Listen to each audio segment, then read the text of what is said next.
The house kept its own weather, air cold enough to sting the teeth, lemon oil in the vents, a low mechanical hum that felt like a sleeping animal breathing under the floor. Far beyond the glass, the lake held a slice of moon like a coin in a closed fist. No traffic, no neighbors, only the orchard's black geometry and the long drive curling out to the gate like a question too polite to ask twice. Julia arrived with a canvas tote and a small suitcase that had learned the sound of late buses. She stood at the threshold longer than she meant to pace, palms damp on the handle, and watched her breath pearl the glass. The door opened before she could knock a second time. "Ms. Bennett," Richard Wakefield said, as if reading her name off a ledger he'd already balanced. No handshake. No welcome mat. Shirt sleeves rolled, beard going gray the way wood goes silver in salt air. He stepped aside. "We keep it quiet in the mornings." "Understood," she said. Her voice sounded rented. Inside, everything gleamed. Floors like water under varnish. A staircase that wanted cameras. Rugs with patterns even silence respected. But the beauty had an aftertaste. A temperature set one click too low, as if grief had taken a master key and made itself comfortable in every room. Elise, the housekeeper, appeared with a tea towel over one shoulder and competence in her eyes. "I'll show you your room," she said, and led Julia down a corridor that smelled faintly of starch and old flour. "Breakfast at 7. Mr. Wakefield's oatmeal. The child's is the same. She prefers cinnamon."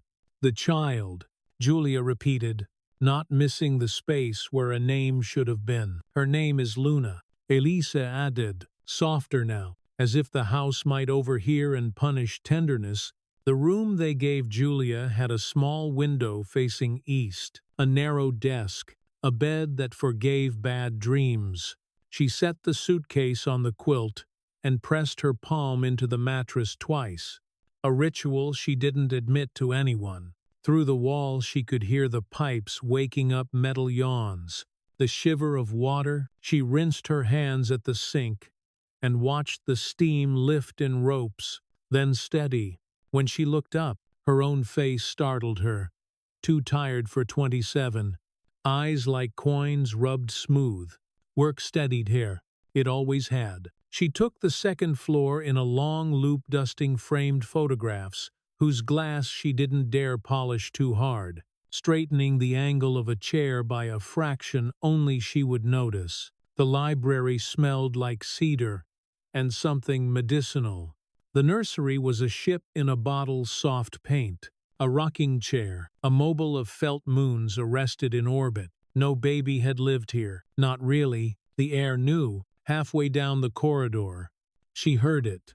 A thin hum threaded through the house sound. Not the compressor, not the clock. A child's mouth, trying out a note without words. She stopped at a doorway and put her shoulder to the jamb the way nurses do when they need to watch without entering. The room held a square of light on the rug, and inside it, a girl with sleep-tangled hair and a gray bear clamped in the crook of her elbow. Luna sat very still, not the stillness of obedience, something else. Her head tilted, as if listening to something under the floor that no one else could hear. Eyes open but unfocused, fixed a fraction to the left of the window, where dust moved in a lazy column.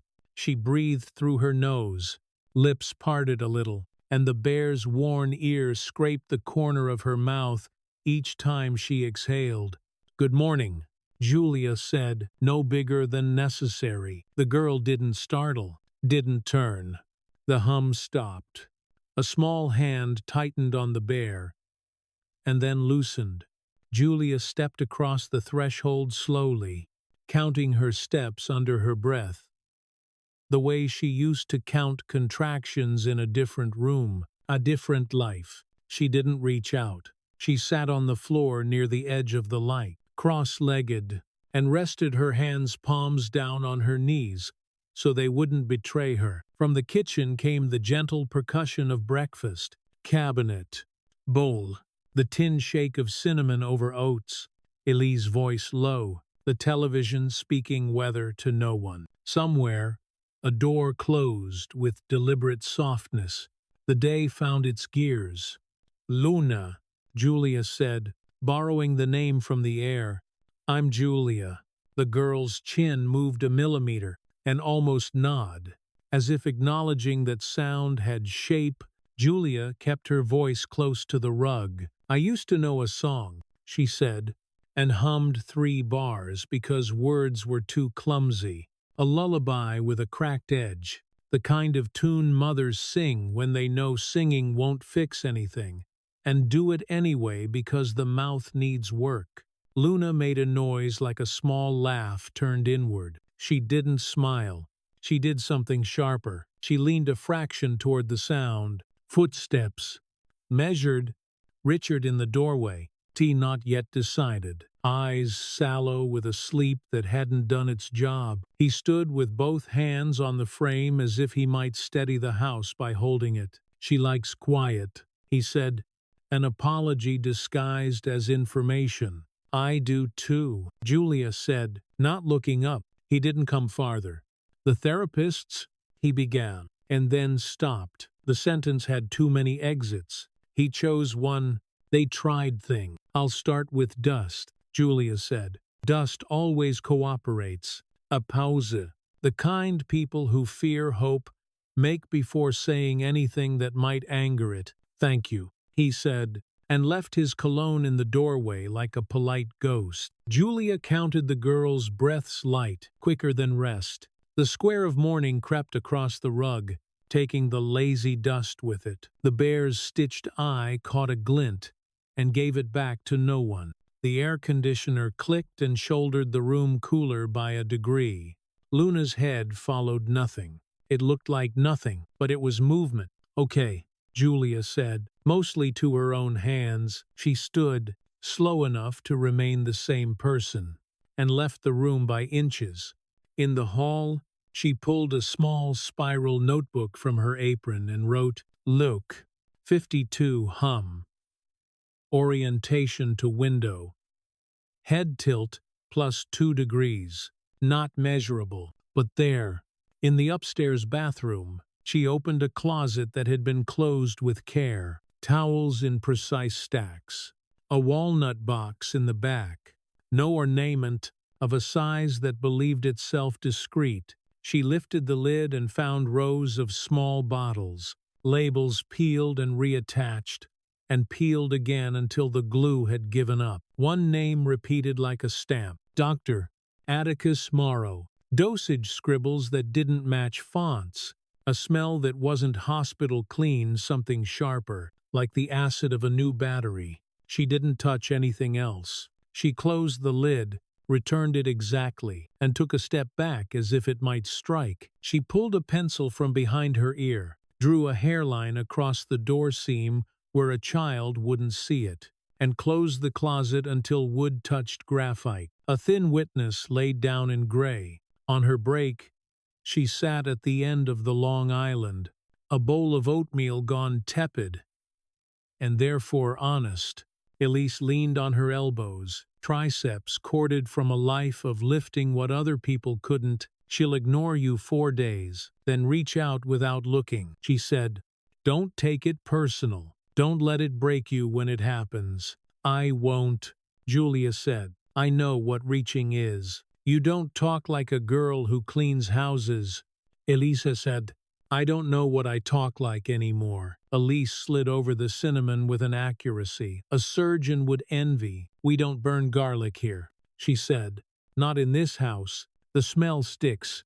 After lunch, the rooms had that slow valley heat to them, the kind that makes pictures lean in their frames. Julia returned to the living room with a small stack of white cards she'd cut from printer paper.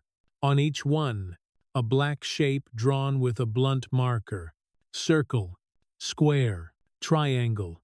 She didn't know if it was science or make-believe. She knew it wasn't nothing. Luna sat where she had sat, bare rebuttoned at the throat. The light on the rug had softened, the dust column gone. Julia placed the 3 cards at a respectful distance and waited. She didn't say pick. She didn't say anything. She kept her breathing as low as furniture. The girl's hand hovered over the space between cards, not touching. Feeling temperature or the echo of temperature, she paused above the circle, and her fingers splayed, then landed flat. Sure, it could have been chance. It could have been the only shape that felt like the right kind of hole in a day. Julia didn't gasp. She looked at her notebook instead and wrote without looking down. 14 circle. Latency 9 segundo. No verbal cue. She let the pen tremble and the script stay neat. She moved the cards. She waited again. The hand hovered again, chose the square this time, slower. 11 seconds, like a rope, lowering a bucket into a dark well and hearing it hit water. "Hey," she said softly. "Hey." Luna didn't look at her. The bear's ear ticked against her cheek. The hush in the room grew a skin. Through the glass, the lake lost its coin. The orchard recalculated its shadows. By late afternoon, Richard stood in the hall with a photo album in his hands. The leather scuffed, where thumbs had worried it thin. "He didn't come in. Not yet," Julia said, reading his intent the way nurses read pain in a jaw. "Let her have today." He closed the book and held it to his ribs. "A shield. You're not a specialist." "No," she said. "I'm a person who pays attention. That used to be all medicine was," he said, and then left before the sound of it could make him angrier at the past than he already was. Evening softened the house into something almost kind. Elise cooked in a rhythm that comforted the metal onion to oil, garlic after, tomato just when, basil at the end. Bread warmed in the oven like a returned child. The kitchen fogged the windows and wrote no messages on them. At the table, Luna ate by map and mouthfeel, calm as a practiced saint. When Cinnamon came back, she smiled with half her face and put her palm over the bowl as if blessing it. Later, when the plates were done singing underwater and the counters had lost their fingerprints, Julia went back to the room with the rug and the window. She knelt where she had knelt that morning, at the edge of the square where the day had moved. She took a small flashlight from her apron pocket, the cheap kind from a hardware display near the register, and let its weight sit in her palm until it forgot it was a tool. "Tomorrow," she told the quiet, and slid the light back into her pocket without clicking it. "We do this tomorrow." The clock on the mantel counted out a minute as kind as any other. Somewhere upstairs, pipes sang. Somewhere outside, a frog tried a note and found another. In the dim, the bear's button eye caught a last micro glint and let it go. Julia sat still until stillness felt like something she'd chosen, not something that had happened to her. When she finally stood, her knees told her she'd been younger once and might be again. She smoothed the rug with one hand, as if sleep were a wrinkle. In the hall, she wrote 2 lines in the notebook light on floor. Head tilt +2 degrees, and closed it as gently as she could, so nothing inside would scare. The house kept its weather. She learned the forecast by heart. Morning would ask for proof. Morning came slow and sideways. Light bled through the east window and laid a thin blade across the floor. The hum under the house took a deeper breath, and lemon oil rose again from the vents as if the place were exhaling yesterday. Elise set bowls on the island like instruments. Steam lifted off oats. Cinnamon dusted the air. Toast clicked up with neat Protestant timing. Julia stood with a mug gone cool and watched light crawl along tile grout, stopping at the cabinet toe kick as if collecting itself before the next room. 7 sharp keeps the day obedient. Elise said. Her ring tapped the counter, a tiny metronome nobody argued with. She slid a blue bowl to the spot Luna always found by touch. Then a white one for Richard, like an old promise you still honor because you said you would. Footsteps softened by bare feet, approached, and found a stool without hunting. The bear rode Luna's arm. Its seam showed gray thread where love had been applied too many times. She leaned forward, nose o steam, and pressed her palm above the bowl as if giving the oatmeal permission to be eaten. Morning.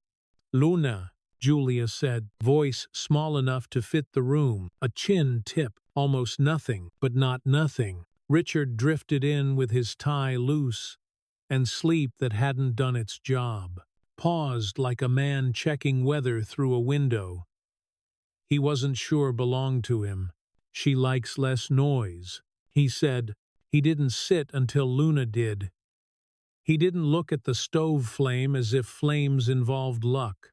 They ate in a rhythm that let spoons and mugs talk, and the television stayed dark because weather outside the glass already knew its lines. Work started where breath steadied.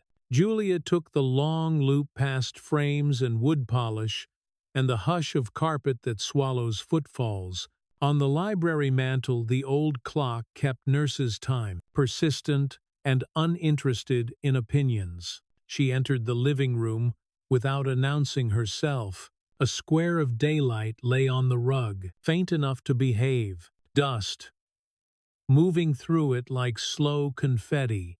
Luna sat cross-legged at the edge of it, shoulder angled, ear-tilted posture of a listener whose station is tuned between worlds. Julia placed 3 white cards on the floor circle. Square, triangle, clean ink, blunt lines. No que, no prompt. She kept her breath heavy in her chest where it couldn't spook the air. She counted backward in her head, the way nurses count. When the room needs order, 15, 14, 13, and felt the seconds drag like wet rope. A small hand hovered over the shapes, fingers splayed to feel heat or the memory of it. She landed on the circle with an open palm. Julia wrote without looking. Ba, once circle. Latency, 10 segundo. No verbal. Q pen steady. Wrist not. She rearranged the cards in an easy arc. Luna's fingers lifted, considered, chose the square slower than before, as if the shape might object. Richard appeared in the doorway and didn't come in. He held the jam with 2 hands, the way a tired man holds a railing he'd built himself. Don't praise it, he said, catching his own superstition mid-air. Julia kept her face neutral, the kind that lets a moment grow its own legs. She wrote again 8, 17 square. Latency 12 seconds. Then slid the triangle back into the line, as if it had always been waiting for its turn. The room cooled a degree. Air handler clicked, a polite throat clearing.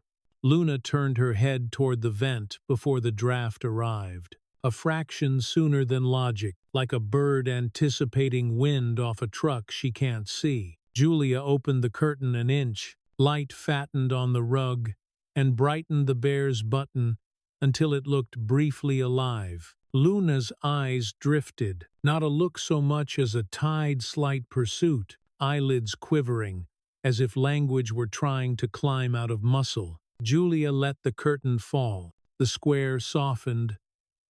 The dust stopped dancing. She wrote, Ba, 23 orientation to brightness. Eyelid flutter, then sat back on her heels, and let silence do its strongest work. Quiet took the room in both hands. The clock measured it, impartial, cheap, holy.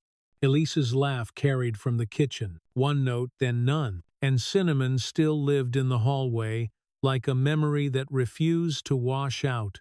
Upstairs, Julia opened the bathroom closet with her shoulder and not her hand. Towels lined up like obedient soldiers. The walnut box lounged in the back, as if retirement were a job. She set it on the sink, turned on the fan to make the air busy, and lifted the lid with 2 fingers, like a priest lifting a reliquary for doubt. Small bottles, same size, not same story. Labels half peeled and stuck back crooked. Corners chewed by time. Dr. Atticus Morrow stamped in a font that wanted to be humble and landed on smug. She did not touch glass. She read names. Cyclopentalate, other compounds hiding behind suffixes, concentrations that made the part of her memory that had lived in a nurse's station sit up and stare. She slipped a sandwich bag from her apron, the cheap kind, with a blue zipper that believes in custody. 1 bottle into it, air pressed out, zip sealed. She wrote date, time, initials on a white strip like a person putting a fence around a thing the wild might want. Then she returned the box to its slot, lined label edge with shelf edge, drew a hair-thin pencil line across the door seam gray witness. Quiet guard. Downstairs again. The house had a new temperature. That happens when a secret gets named. Even in pencil, Julia rinsed her hands.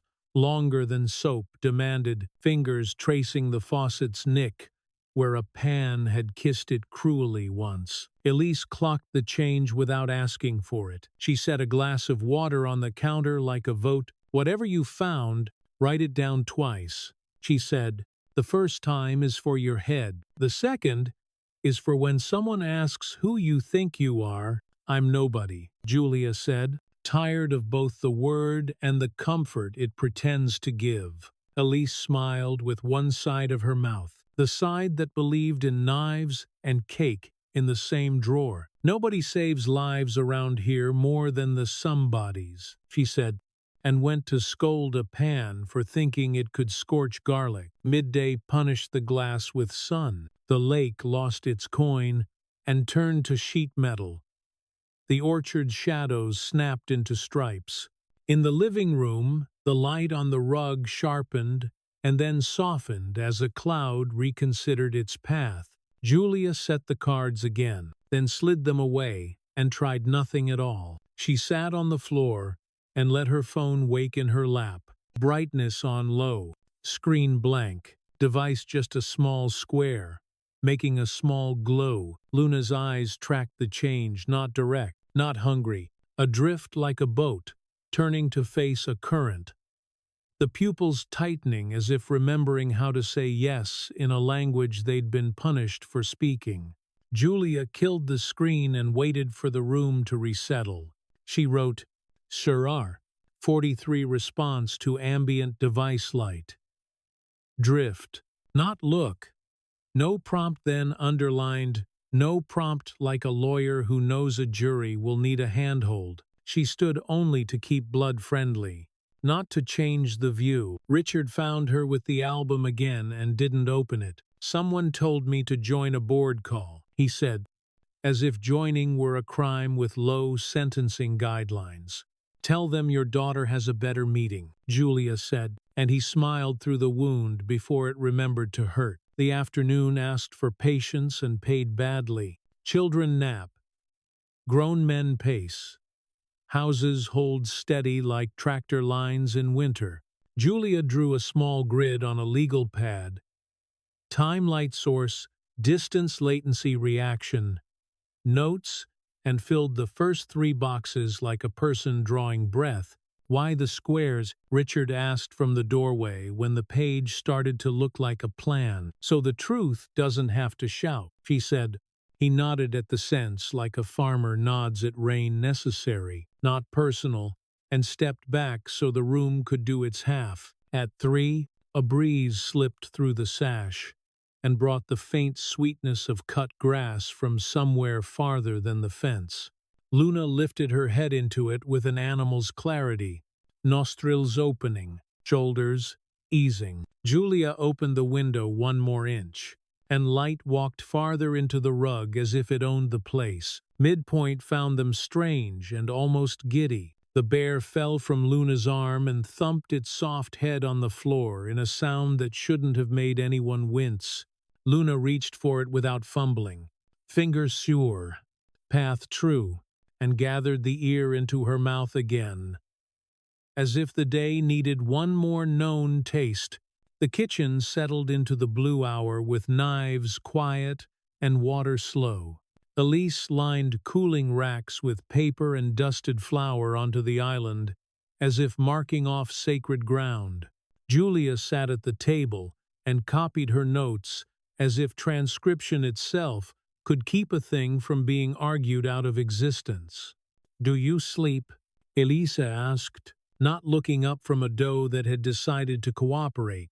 "I plan to," Julia said. "Planning is not sleeping," Elisa said, and the dough got folded like a letter to someone who deserved better. They went back to the rug when the sun's edge stopped pretending to be gentle. Julia dimmed the lamp until the room chose shadow over brightness. She took the small flashlight from her apron and let it rest in her palm again, so it could remember it was not a weapon. Not yet, she told herself, and the room took the promise like a pact. She slid the light back and watched the last ribbon of day cross the baseboard and disappear behind the bookcase where dust lives without regret. Luna breathed out through her mouth and fogged the bear's ear. The fog vanished as if embarrassed to be seen. Richard stood a long time without talking. When he finally moved, he put the photo album on the coffee table the way men lay down burdens they aren't finished with. "Tomorrow," he said, as if saying it out loud could keep the ground from changing shape during the night. "Tomorrow," Julia said, checking her pencil's point as if that were the thing that would make tomorrow arrive. She wrote one last line. "Luke, 01 p.m. Window light recedes. No distress. Orientation persists," and closed the pad on it before doubt could smear the ink. The house cooled one click, and the vents sighed, and the lemon oil felt less like a perfume and more like something old wood exudes when it's trying to be brave. Dusk put the lake's coin back in the fist. It flashed once through the trees and went under, not drowned, just hidden. In the dim, the bear's button found a scrap of it and held it for a heartbeat. Small light on a small black circle, a promise no bigger than a thumbnail, and somehow enough. The house woke before the people did. Pipes cleared their throats. The clock started its rounds. A thin seam of light stitched the curtains shut.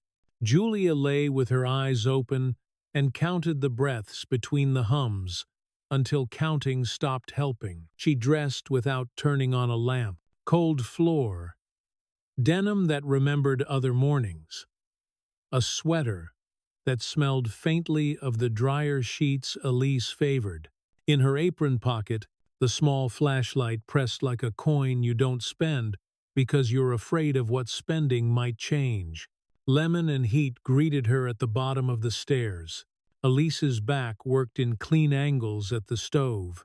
Cinnamon lifted off oats and made the air warmer than the thermostat ever did. Julia poured water, watched it go from loud to still, and felt her hands shake in a way only she could read. Luna found the stool by Matt, bare crooked into elbow, hair pointing in 3 quiet directions. She rested her palm above the steam as if blessing breakfast, then drew it back and curled around the bowl, small as a comma, in a sentence that was learning how to continue. "Good morning," Julia said, letting the words arrive with the spoon clink. A chin tipped. Permission granted. Richard entered late, tea undecided. Eyes that looked like he'd been bargaining with walls. They ate to the rhythm of a house that preferred proof to conversation. No one named the plan. Plans get nervous when you say them out loud. The living room held a square of cool day, pale as a hospital sheet. Dust flirted with the beam and lost interest. Luna sat where the light made a soft edge on the rug, posture tuned to frequencies that would have gone unnoticed if Julia hadn't built herself a habit of noticing. Cards, then nothing, then time. Julia let the ritual loosen its grip and set only herself down, cross-legged, palms on knees, breath quiet. In her apron, the flashlight waited like a new word at the end of an old prayer. Luna, she said, because names shape the air. A slight tilt reception. I'm going to show you something small. Tell me if it feels like anything. Click. A thin blade slid out, low and close, not pointed at anyone, just a stroke across the bookcase, a wash over the bear's stitched eye, a skim along the edge of the rug. Nothing in the room moved but dust. Julia shifted the beam until it grazed Luna's cheek like a moth. The lashes trembled, pupils tightened, and then tried to widen. Remembered. And forgot. Remembered again. Luna's head angled not away but toward, a creep of attention like a leaf finding current. Julia kept the light gentle, the way you bring soup to someone after a hard night, side to side, slow as forgiveness. The girl's eyes drifted with it, not a look, a tide, tiny muscles, speaking a language they'd been punished for using. Do you feel that? Julia asked, and hated the verb even as it left her mouth. Air handler coughed a polite breeze through the vent. In the kitchen, a plate tapped porcelain, and the house remembered it had cutlery. The flashlight found the window frame, a sliver of morning metal. The coin on the lake flickered. The glass threw it back in pieces. Julia pulled the beam away and waited, giving the quiet a turn. Luna said, the syllable rubbing like stone against stone. Her fingers forgot the bear's ear. Then, soft and cautious as first steps, light. Julia didn't move. The word hung above the rug like breath on winter glass. She whispered, okay? And the okay shook in her mouth like a thing born too early but still insisting. Boot steps in the hall. What are you doing? Richard said from the doorway, his voice arriving before the rest of him. He took in the flashlight, the beam, the girl's turned face, and something in his shoulders came apart quietly. It's small, Julia said. She kept the light low, then off, then gone. It's something. Luna stood a quick, ungainly rise like a foal learning legs, and crossed the space without feeling for furniture. She pressed herself against Julia's ribs and held the bear pinned between them like a witness. Light, she said again, tired, but pleased with the word's shape. Richard's jaw worked as if he were chewing a sentence too tough to swallow. He stepped forward and stopped, as though closeness might spook the moment. Sweetheart, he said, and the words sounded like an apology to time. Silence reopened. It didn't feel empty. It felt like the pause a surgeon takes after the first good sign, the half-second where no one breathes in, case breathing scares it away. Stop the drops, he said, finally, to the floor, to the clock, to the old story. For now, we stop. Elise appeared in the doorway with a dish towel in both hands, and assessed the air like a weatherwoman with skin in the game. Okay, she said. Answer, not question. I'll log it, Julia added, already writing the line she would later copy twice. Bah. 03 verbalization. Light flashlight low. Arcs slow. No distress. Father present. Upstairs. The bathroom mirror gave back 3 faces, one pale and damp, one red-eyed and raw, one very small and unworried. Julia opened the closet, lifted the walnut box with 2 hands, and set it on the counter, as if it were heavy with something more than glass. She took 1 bottle, then 2, bagged them with the care of a person who had been told once that only the way you hold a thing decides if it's evidence or trash. Initials across tape, date, time, location. She drew the pencil line again. Thin gray oath closed the door. and stood until her heart stopped pawing. On the landing, Richard leaned both fists against the railing. He looked like a man who'd been told the ocean he built his house beside was a different ocean. "Who do we tell?" he asked. "The people who can measure what we saw," Julia said, "and the ones who can keep anyone from calling it a trick." She took out her phone, found the number that had been waiting in her favorites beneath the word Sophia, and pressed call. They met in a diner with tile that remembered coffee spills and a waitress with a bee tattoo that made you want to ask its story. Sophia Tran wore scrubs and fatigue, and the sort of frankness that gives people bad news and keeps its humanity. She turned the bag in her hands and whistled low. "Chain of custody," she said. "You trying to make my life easy. I'm trying to describe a morning in a way it can't be argued into not having happened." Julia said. Sophia nodded like a doctor and a friend. "I'll run it now," she said. "You sit. You learn to like bad coffee." The lab smelled like old pennies and new bleach. Machines exhaled. Paper whispered. Numbers thought about turning into meaning. Julia stared at the hand dryer's glow and tried not to anchor herself to its hum the way she had anchored herself to other machines in other rooms. Sophia came back with edges on her voice. "Cyclopentolate," she said, "but jacked, adjunct compounds that belong in protocols, not pantrias. Long-term in a kid, you teach the eye to ignore the world." She put the report on the table, and the paper felt heavier than it should. "Malpractice?" Richard asked when words came back. "Malice with good manners," Sophia said. "Who prescribed?" "Same name as the label you showed me when you called." A pen clicked. A story tightened. Back at the house, the light had climbed and gentled. Luna napped with her palm open over one of the white cards. "Dream," choosing for her. Elise moved quieter than usual, the way people move when they've seen something new and don't want to bump it. Richard read the report standing up like a man refusing a chair at a funeral. He set it down, picked it up, set it down again.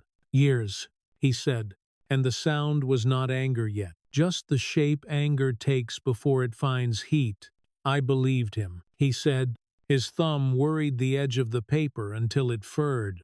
"I wanted to believe anybody who would tell me the worst thing had already happened." Julia held the space and not his hand. "Now the worst thing has a name," she said, "and names are easier to move." He nodded because there was no better verb. "I'll call a lawyer who doesn't do billboards," he said. "You call whoever knows how to turn this much wrong into something that gets measured." The afternoon folded into the slow blue. Cards became toys, then were left alone because a new thing had already taken their job. Julia took her notebook to the kitchen table and wrote everything twice, ink over ink, as if thickness could keep the truth from thinning when someone shouted at it. The photo album waited where Richard had left it, spine complaining softly. He didn't reach for it. He stared at the window instead, at the lake's coin dropping behind the orchard, like a trick he'd seen too many times to applaud. "Tomorrow we see a specialist," he said, still to the glass. "Not a friend of a friend. Notare shume. Someone who will argue with their own notes if the notes don't make sense." He swallowed, a sound like swallowing gravel, and added, "Then we tell someone who makes a habit of going after men who wear nice suits to do ugly things." Julia nodded and let the room absorb the promise. She checked the pencil behind her ear and sharpened it to an honest point. On the counter, Elise slid a sheet of paper toward her bread-cooling schedule. "Dinner prep," a list that meant the world would continue whether or not anyone deserved it. Dusk took the glass back to black. The flashlight lay on the table between them. Not a relic, not a miracle, just a small tool heavy with use. Julia set it beside the lab report and aligned the edges until the lines agreed. Luna padded in on soft feet, and stood with her shoulder against Julia's hip, the bear's ear dark with new spit. She lifted her face toward the ceiling, as if listening for an answer up there. "Light," she said again, easier this time, a word re-inhabited. Julia kissed her hair once because anything more would scare both of them. "Yeah," she said, "we're going to keep it." The lake flicked its coin before breakfast. A thin gold blink through the orchard, here then gone, like a signal sent to whoever still believed in signs. Julia saw it from the sink, while cold water climbed her wrists and thought, "Keep that." Coffee breathed bitter and warm. Elise banged a drawer closed with the authority of someone who knows where everything lives. Richard stood by the door in his dark jacket, a folder under his arm, tie knotted like an apology he'd practiced, but never delivered.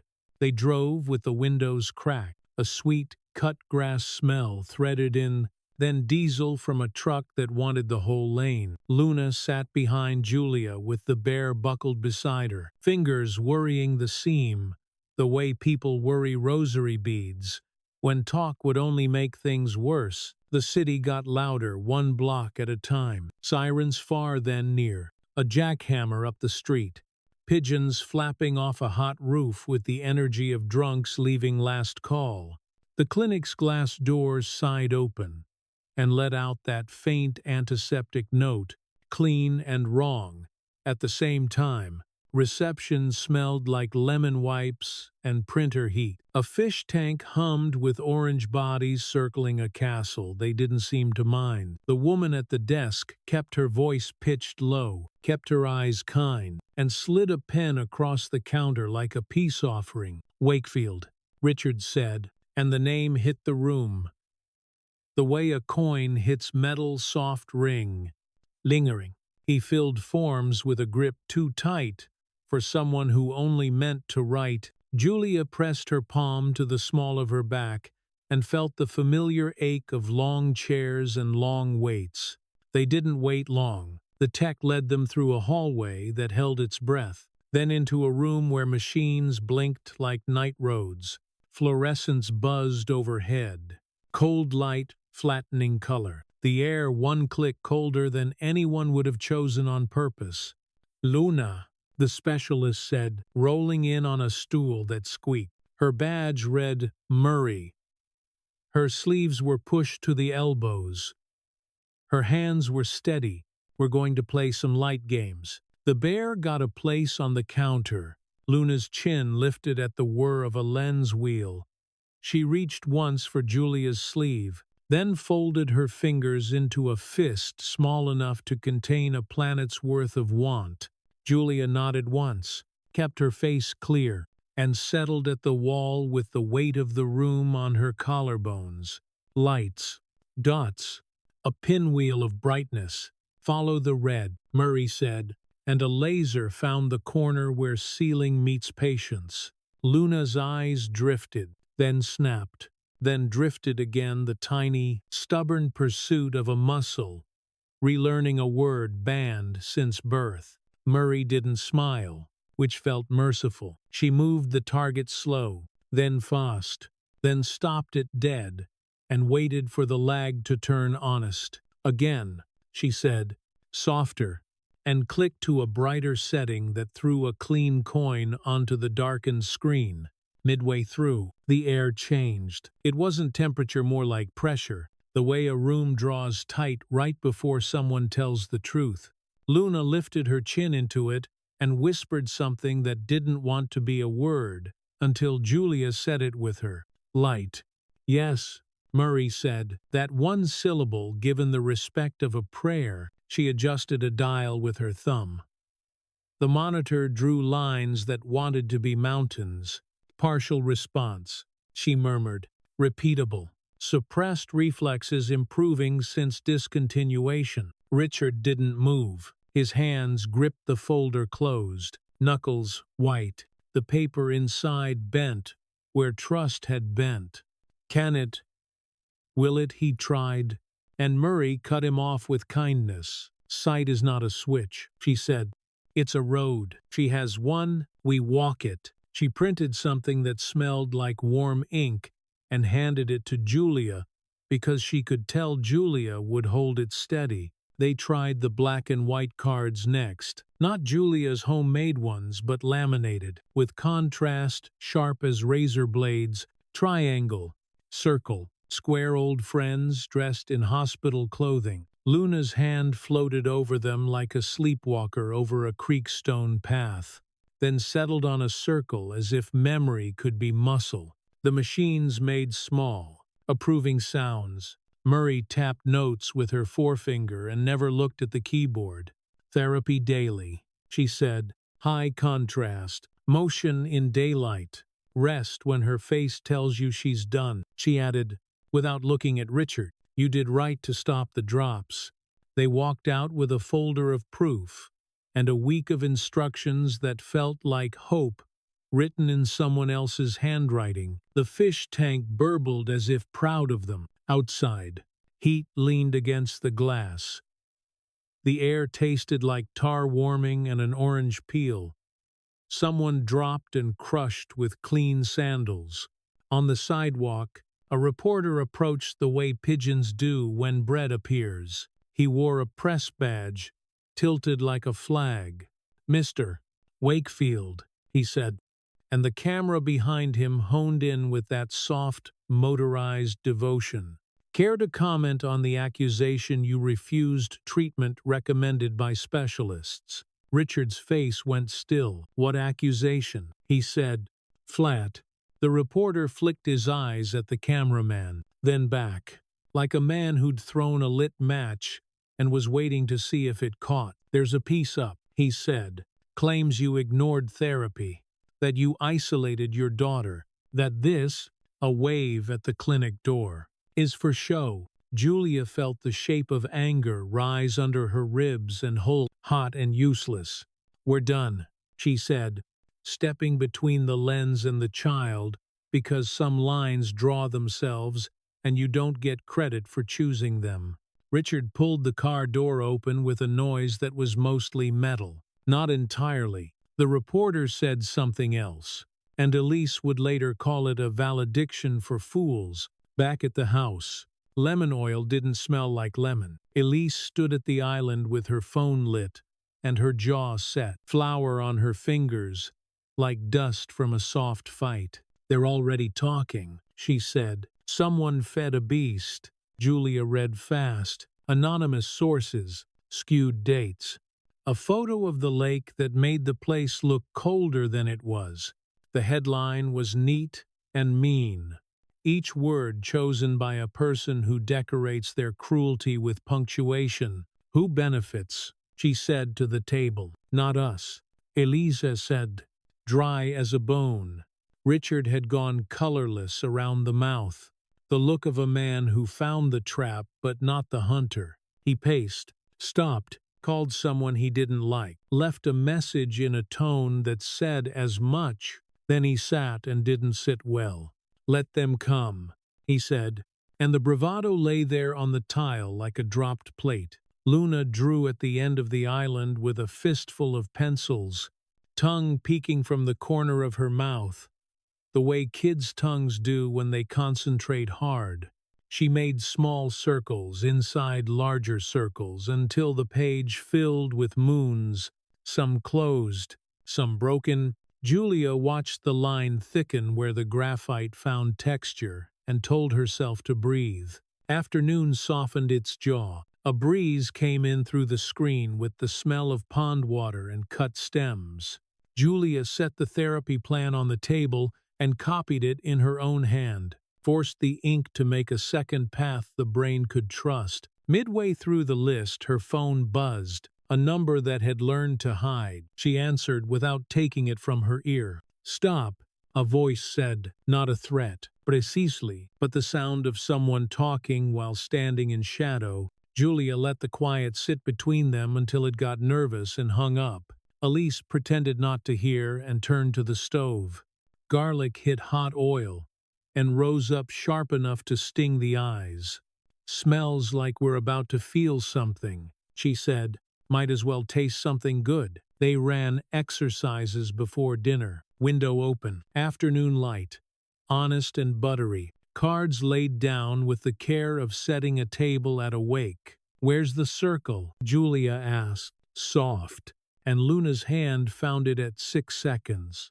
Then 5, then 4. "Enough," Murray had said, and Julia honored that word. She closed the folder when Luna's shoulders went loose and sat back and let the air cool her. Richard watched like a man at a baptism he didn't expect to attend. Before dusk, the lake's coin tried one more trick. It flashed through a gap in the orchard and landed on the living room wall in a bright oval, no bigger than a hand. Luna reached for it with her palm, pressed flat against the paint, and left a fog print that vanished in half a breath. Julia didn't speak. No one did. The hum under the floor came up a notch, and for one long second the house sounded like it remembered being a different house.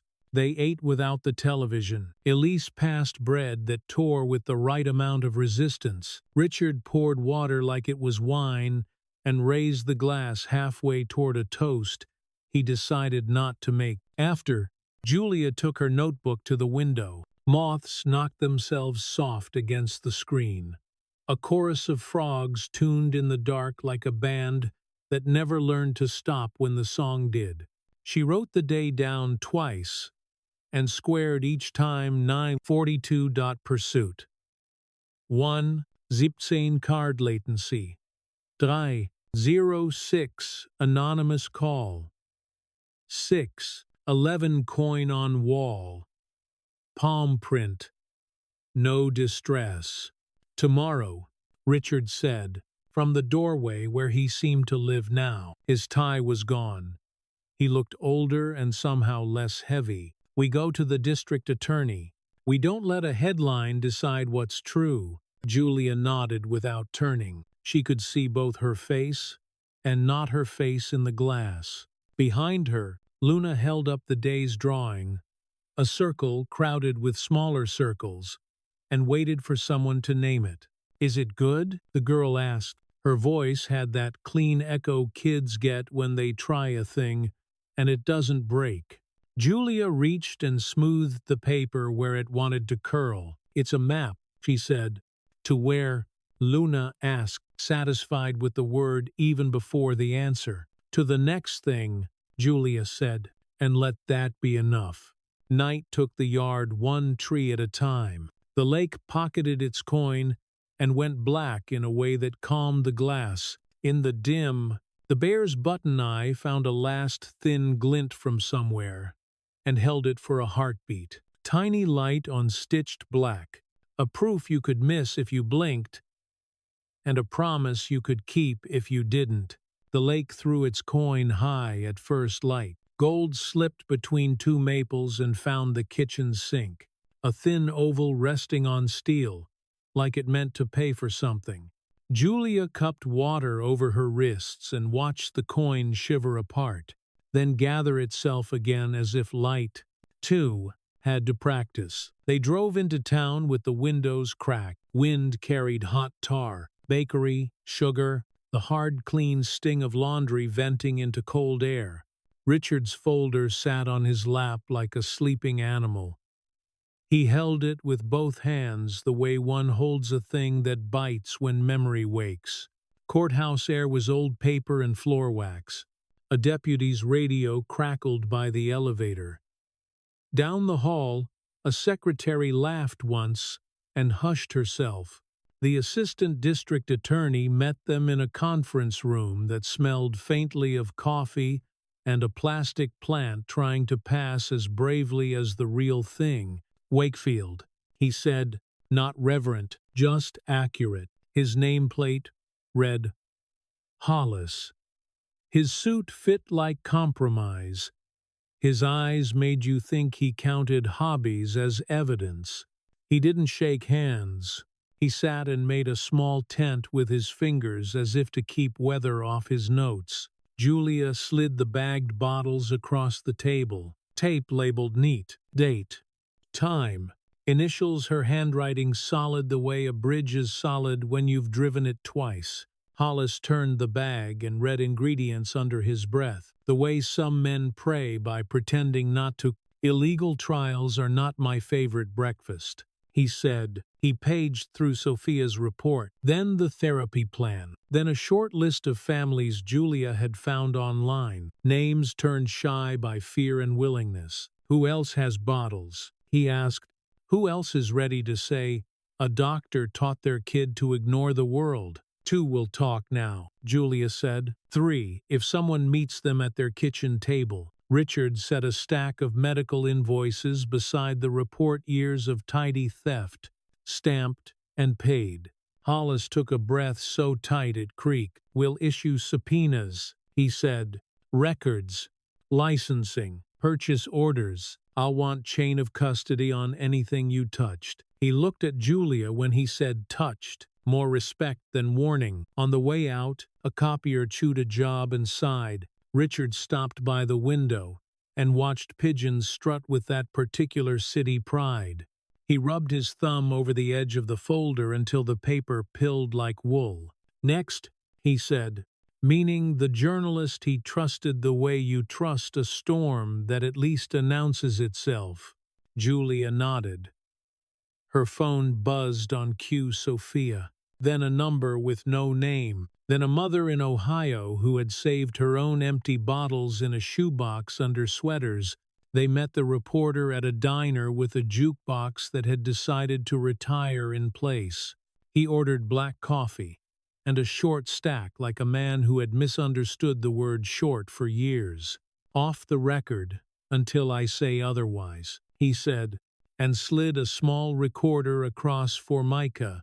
With the care of a midwife, Julia watched steam lift off pancakes, thin and steady. She told the morning in the living room in sentences cut to fit, left out the parts that didn't belong to other people, left in the parts that could stand court. Richard spoke less. When he did, his voice had the weight of a barn beam, that plain, you understand what goes online will draw flies.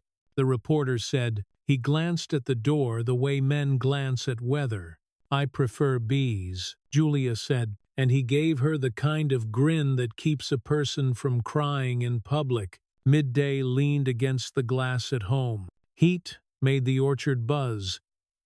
The house took it without blinking.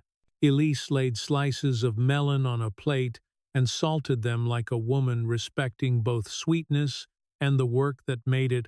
Calls, she asked, drying her hands on a towel that had seen more kitchens than some men see truths. 3 good, 2 ugly, Julia said. Elise nodded, unsurprised that the ratio mirrored life. Therapy hour came and found them ready, window open wide, light, honest and warm. Cards set like modest invitations. Circle, Julia said, and Luna found it with a hand that didn't bother to doubt. The clock behind them did its duty.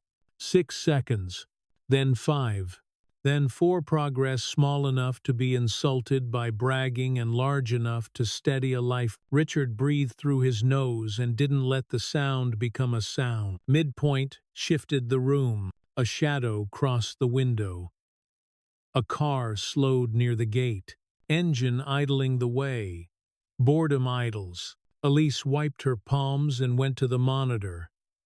Her jaw set and then relaxed, like a fist that had decided to come back as a hand. Julia's phone buzzed. She let it buzz once, then twice, then lifted it with the reluctance of someone picking up a snake they've already decided not to fear.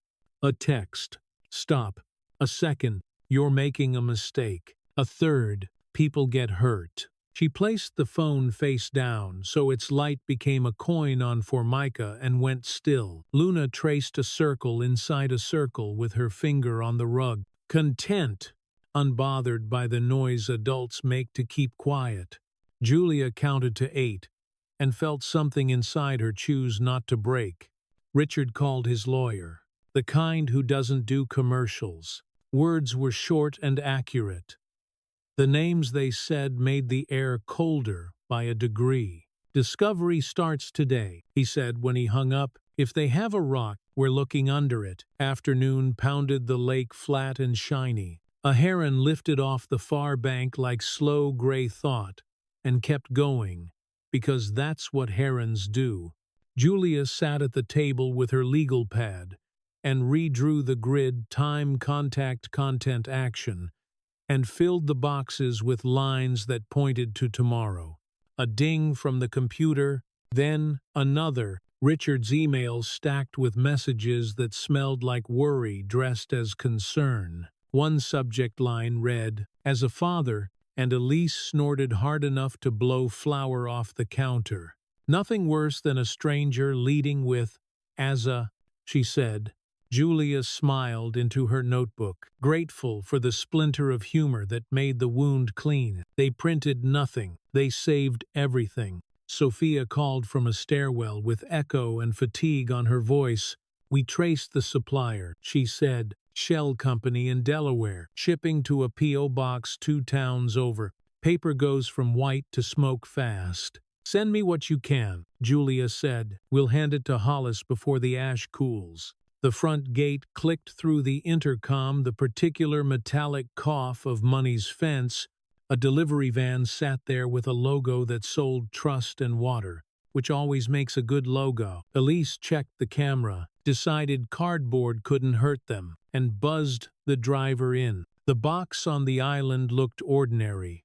Julia cut the tape clean and folded back cardboard with the caution of a person who has learned boxes teach. Inside, a stack of children's books, The Very Busy Spider, Brown Bear, a glossy edition of Goodnight Moon, and beneath them, a plain envelope with no stamp. She slid the books aside and lifted the flap with 2 fingers.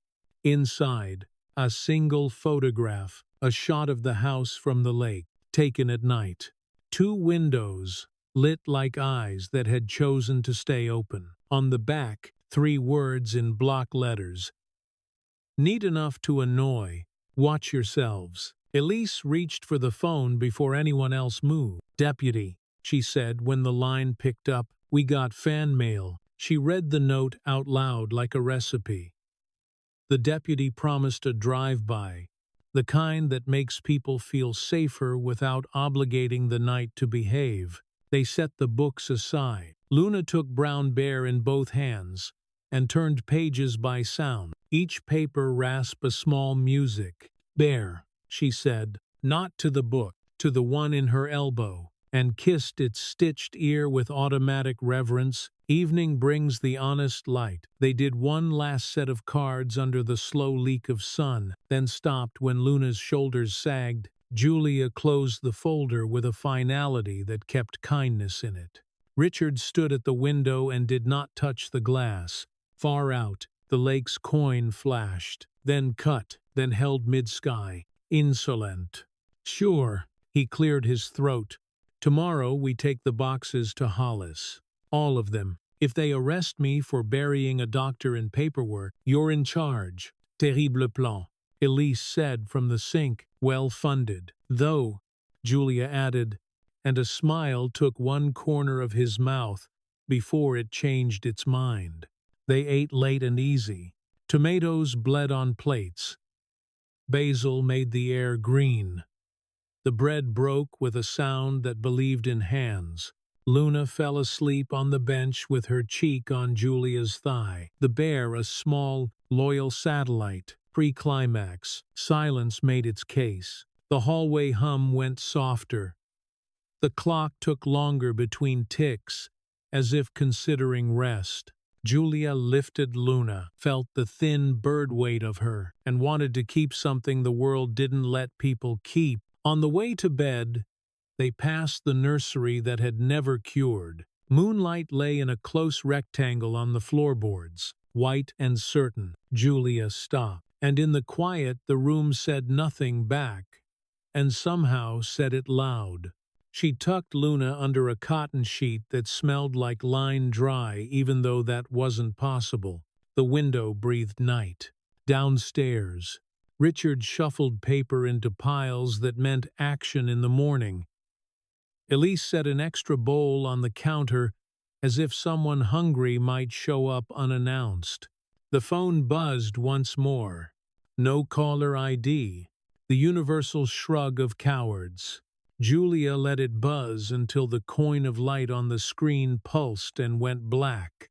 She stood in the dark kitchen and watched her breath fog the glass for the smallest part of a second. Outside, frogs practiced a song they did not intend to perfect. The orchard shifted and went still. The house settled in its bones like an old horse laying down with faith in the ground. She picked up the photograph again and held it under the hood light. The two lit windows were not accusing. They were alert. She slid the photo into a plastic sleeve, labeled it, placed it in a new folder. Evidence, then set the folder beside the flashlight, as if pairing a blade with its sheath. Upstairs, water in the pipes moved with that determined hush of plumbing that has seen worse. Julia lay on her back and counted the breaths between hums until counting turned into listening.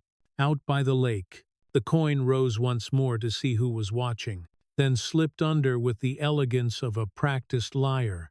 Morning would come, boxes would travel. Some rocks would finally feel daylight. The coin rose late and mean. Clouds wrinkled the lake into pewter, then let a nickel's worth of light slip through like an apology. Julia watched it from the porch with her hands around a mug that had cooled past comfort, breath lifting and disappearing before it learned to linger. Inside, paper owned the table. Envois, lab reports, the photograph in its sleeve, a list of names that wanted to be brave. Elise slid a plate of toast into the small empty space, left like a truce flag, and said nothing because the butter spoke. Hollis called before 9. Your boxes made friends with my desk, he said, dry as courthouse air. Soup buenas out. Pharmacy boards awake. You'll hear from people who hate losing sleep. Good, Julia said. Her voice felt like it had slept on tile. She tucked the phone under her chin and jot-noted times, departments, the particular vowel shapes of men who occupy doors. They had barely hung up when the gate camera pinged.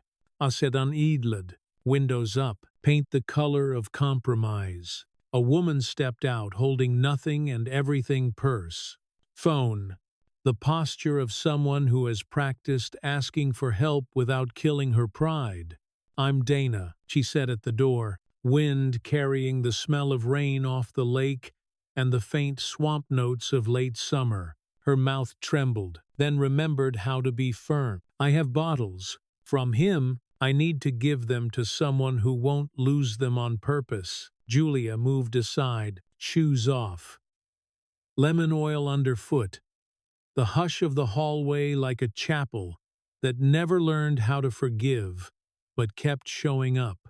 She walked Dana to the island, cleared a square, and slid over water with a lemon slice, because that's what Elise did when bodies needed something clean. The bottles came out of a brown paper bag that had held onions, the scent clinging, labels familiar in their wrongness. Glue fatigue.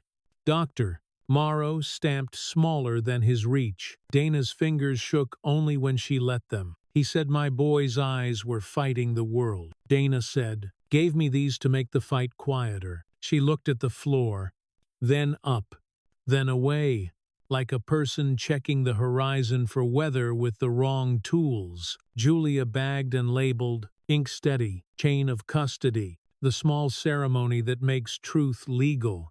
Elise wiped the counter and did not intrude except for the soft clink of glass in the sink, a metronome that kept the room from stalling. You can stay for a bit, Julia said, or sit in your car and scream. Both are valid options.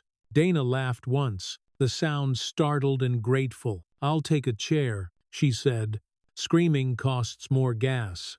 By noon, 2 more mothers had called. One left a message thick with fear. The other spoke with the calm of a person who's used to making doctors uncomfortable on purpose. Julia drew lines on her grid, names to times, addresses to the routes her shoes could handle. Midway, the air pressed down. Thunder rolled from the far ridge. The lake put its coin away and took on the color of old spoons. The house checked its bones, then held. The smear piece grew a second head. A new article replicated the first, but nastier, attaching dates that never happened to photos that did. Richard stood at the kitchen island with the phone at his ear, jaw clamped, saying no comment to people who had already written their quotes. "I can sue for defamation," he said when he hung up. "It'll take a year. They'll spell my name wrong on purpose the whole way." Elise set a bowl of cherries down and pushed it toward him like a dare.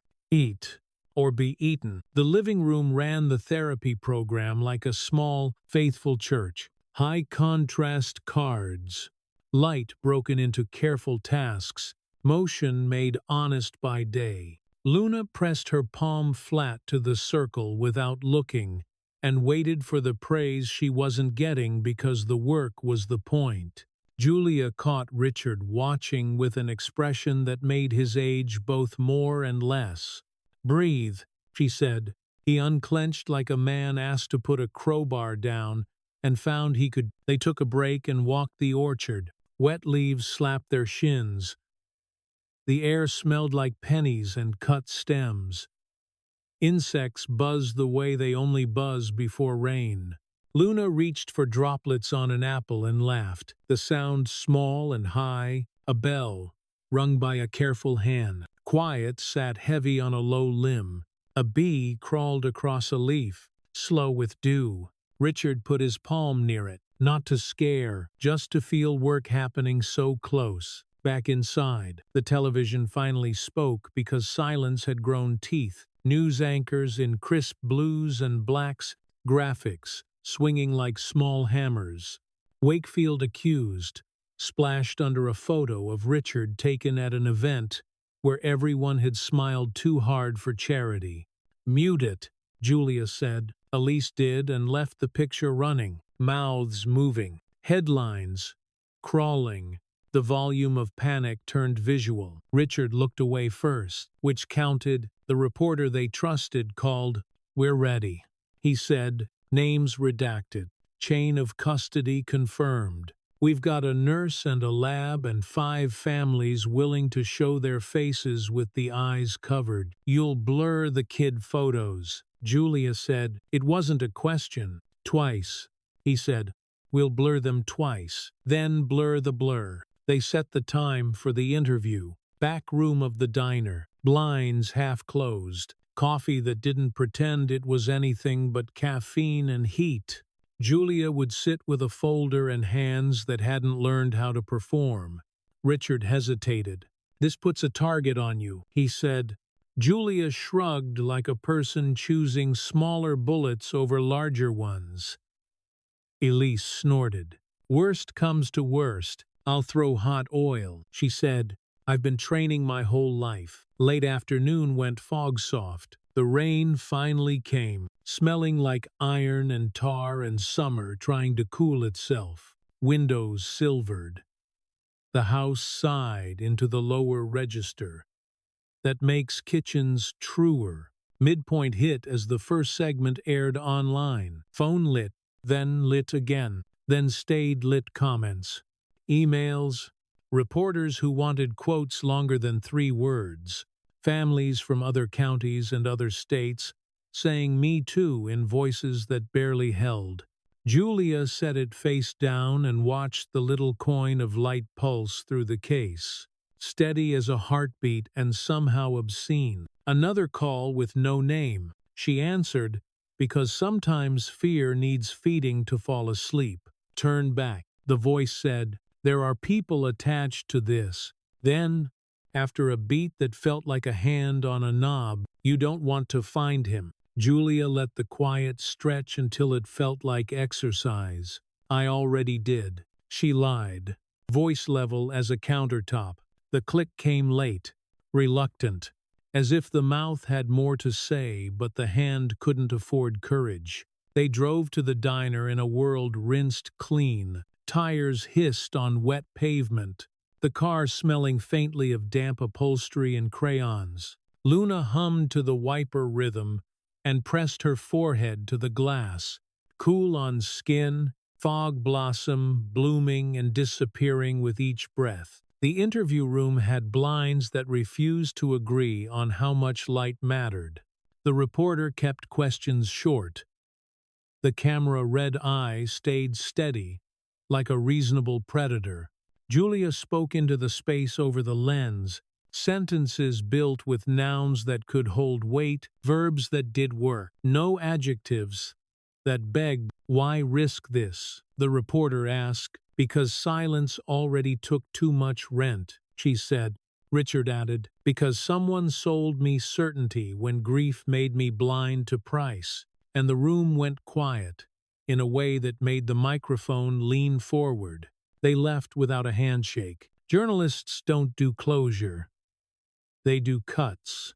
Outside, parking lot puddles held slices of neon that trembled with wind, then stilled as the storm moved on. Back home, the therapy set sat where they'd left it, cards a little curled at the edges.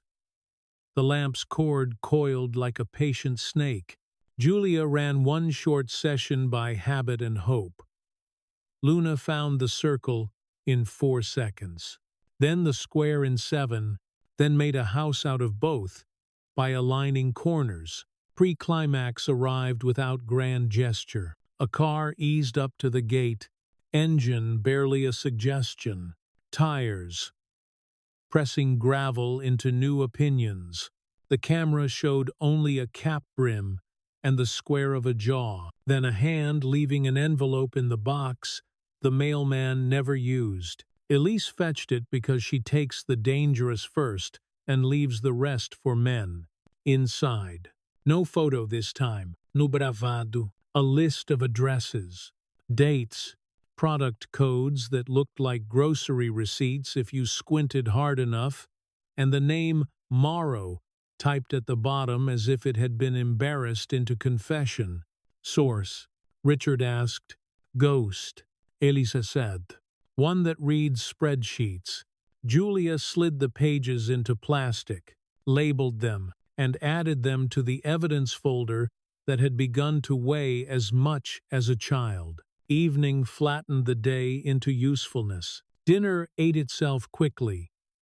Dishes sang underwater. The smell of dish soap lifted false oranges into the air and made them stick. They sat in the living room without lights and listened to rain finish, arguing on the roof. Richard spoke into the dark. Hollis will move faster with this, he said. And the board, the company. If paper made this mess, paper can end it. Julia nodded, feeling the small ache in her knuckles that comes from writing a world back into shape. She reached for the flashlight, not to use, just to hold. Metal cool, weight honest. A tool that had learned to sit in a palm without making a show of it. She went to check on Luna. The girl slept on her side, mouth open a little, breath sweet with toothpaste and the last bite of melon. The bear had fallen and lay face up, button eye, catching a thread of streetlight that had snuck under the blind. Julia picked the bear up and set it beside the cheek that needed it. She stood there and let no thought take over. Gave the room 1 minute, where her body did nothing but witness breath. Outside, frogs tuned, late traffic hissed, and the house held. Downstairs, the phone buzzed once on the counter, indifferent and insistent. She didn't answer. She wrote the day down twice. New bottles received. Dana's hands. The list in the envelope. The way the rain smelled when truth decided to make everyone wet. The lake coughed up its coin one last time through a gap in the cloud. It slid a strip of light across the ceiling like a knife, testing its edge, and then put itself away. Julia watched it go, and felt neither omen nor comfort, only the fact of light traveling the distances it was allowed, and stopping where glass told it to. The lake's coin showed up pale and thin, fog laid a wet cloth over the orchard, and muffled the gravel's usual complaints. Julia stood at the porch rail with coffee cooling in her hand and watched light fail to make a promise. Inside, phones lived at high tide. Hollis texted a time, then an address that tasted like concrete. Richard buttoned a collar that didn't want to behave and folded a letter twice before admitting it had nothing left to say. They drove toward the city under low cloud. Wipers ticked an old rhythm on glass. The car smelled faintly of damp upholstery and last night's basil. Luna rode quiet, cheek to window, leaving small fog blossoms that bloomed and vanished before the next red light. The parking garage breathed exhaust and fluorescent wine. A gull screamed somewhere it didn't belong. Hollis waited near a column with a man who wore the badge like a habit and the look of someone who hadn't been allowed a hot breakfast. Storage unit, Hollis said. No time wasted on preambles. Name on the lease doesn't match him, but the handwriting does. If there's paper, it's in there. He passed Julia a pair of nitrile gloves like a priest passing bread.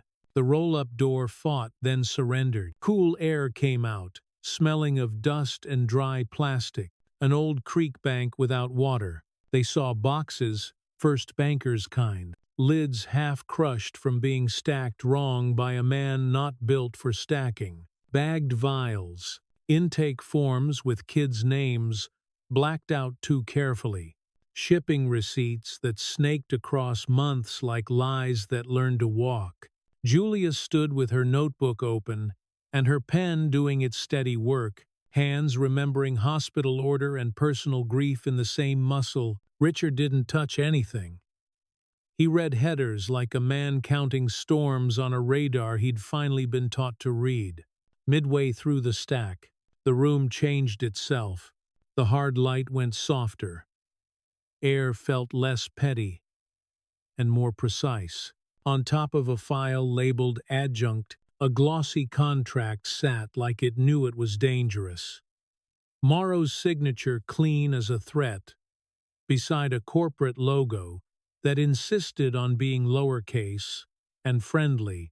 Kepler Therapeutics, Hollis read, voice flat, subsidiary of a subsidiary, money made into nesting dolls. He slid the contract into a sleeve, then handed the sleeve to Julia, as if her steadiness had become part of chain of custody. A small sound echoed from the garage heels on concrete. Not in a hurry, not careless. A woman stepped into the spill of light, with her hands visible and a face that had practiced impassivity. She wore a gray coat damp at the cuffs and carried a manila envelope heavy enough to drag her wrist. Marakin, she said, and her mouth tightened at her own name. Compliance. Once upon a time. Don't film me. Don't ask who sent me. I saw what ran this morning. I'd prefer to be able to sleep again before I'm 40. Hollis didn't blink. Help us sleep, he said. She set the envelope on a plastic crate and stepped back like a person refusing ownership of a weapon. Emails, she said. Purchase orders. A memo where someone used the word pilot as if it forgives everything. He was a contractor. We called him a KOL, key opinion leader, so we could cheat the paperwork. She swallowed a bitterness that had been waiting years for a mouth. Richard kept both arms crossed over his chest, as if that could keep anything else from getting in. You'll testify, he asked. Mara snorted and then strangled the sound before it became humor. I like living indoors, she said, but I can be subpoenaed. It's efficient. The deputy took Mara's ID into a notebook. Hollis signed a receipt of nothing and everything. Julia watched the woman's hands, the way her fingers kept trying to find a pocket they could hide in, and failed. Why now? Julia asked. Not a challenge, a simple need to understand the timing of conscience. I had a daughter, Mara said, then stopped herself quick. I have a daughter, She's fine. She likes yellow. I don't want her to grow up in a house with secrets and an espresso machine we don't deserve." She looked at Julia long enough to say, "You're not the only one counting." They left the unit in official hands and climbed into daylight that hadn't improved. Richard drove with both hands and no conversation. The windshield wore a fine damp that refused to turn into rain. At the light, a bus rolled past with an ad for a law firm, smiling the wrong number of teeth. Back at the house, Lemon Oil tried for normal. Elise wiped a hand across the island and left a clean stripe that felt like a backbone. She raised an eyebrow at the envelope. Julia slid it onto a cleared square as if it could burn. They read with the kind of quiet that makes other rooms hold their breath. Emails where Morrow CC'd too many people because arrogance broadens distribution lists.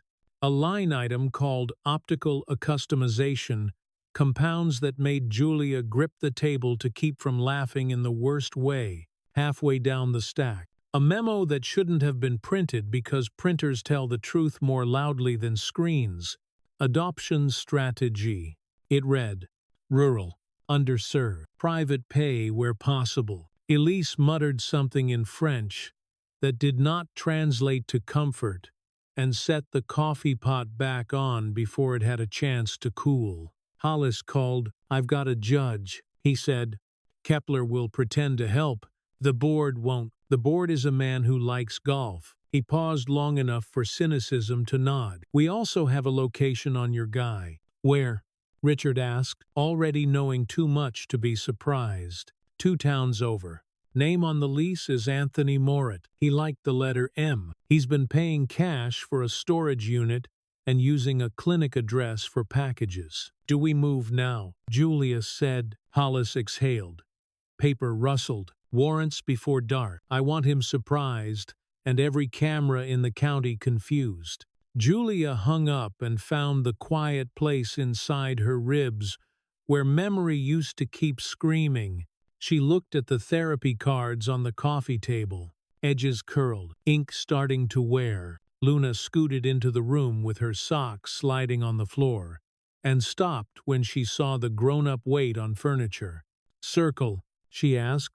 "Later," Julia said, soft. "Now you draw me how rain feel." The girl nodded and jabbed at a pencil cup like a diver. She pressed the lead hard enough to dent fiber, lines heavy and certain, then softer, more scattered, until the paper told its own weather. Julia felt the shift. Midpoint, always arriving under ordinary light. Afternoon dragged and then broke open. The news crawled with footage of a man in a ball cap being led out of a building that tried hard to look like anything but a clapboard box behind a strip mall. Morrow's jaw worked. His eyes slid. He said nothing, because lawyers had taught him the value of vacuum. Richard didn't rejoice. He went gray around the corners of his mouth and left the room without moving the air. Julia followed him to the back steps, where heat had gathered in a patient knot. "He'll post bail," Richard said. "It wasn't a question. It's a road," Julia said. "Murray told us that doesn't change the map." He rubbed his thumb over the notch in the wood rail where someone had caught a lawn chair and left evidence. "You ever want to go back to a day when the worst thing was a flat tire?" he asked. Elise called from the kitchen that the only flat she wanted was a pastry, and made him smile despite himself. Evening stretched like a cat.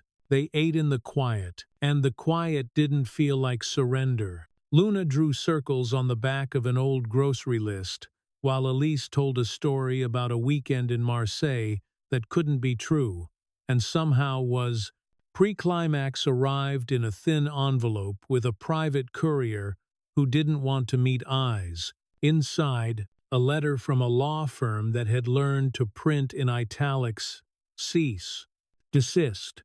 Reconsider the path you've chosen, or see your name in a caption you can't afford." Richard read it and set it beside the therapy cards with a neatness that felt like a restraint. Do I frame it or feed it to the garlic? Elise asked, knife making small, clean sounds against a board. Keep it, Julia said. Everything honest leaves a paper trail, even bullies. She tucked the letter into a sleeve and felt the folder take on another pound she hadn't asked for.